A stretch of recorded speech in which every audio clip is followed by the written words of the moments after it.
විසිවන ගාථා රත්නය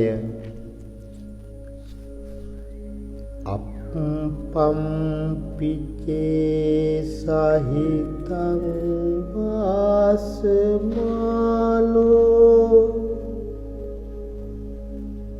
ධම්මස්ස හෝති අනුධම්මචාරී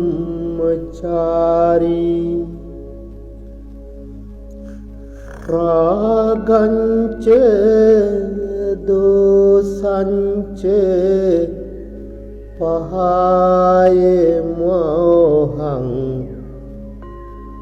සම්මප්පජානෝ සුවිමුත්ථ චිත්තෝ අනුපාදියානෝ නිදේවා හුරංවා සභගවා සාමඤ්ඤස්ස හෝති.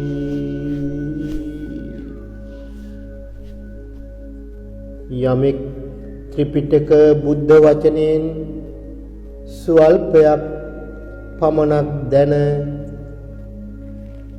අනුන්ට දේශනා කරමින් තමාද තමා දන්නා පමණ වූ ධර්මය අනුව පිළිපදින්නේ නම් හෙතෙම රාග, ද්වේෂ, මෝහ යන සිත කිලිටි කරන කෙලෙසුන් දුරුකොට මනානුවණින් යුතුව වසන්නේ මෙලොවත් පරලොවත් කිසි දෙයක් උපාදාන වශයෙන් දැඩි කොට අල්ලා ගන්නේ නැතිව මහණදම් පුරයි නම් එම දහමේ නිසි හිමිකරු වන්නේය.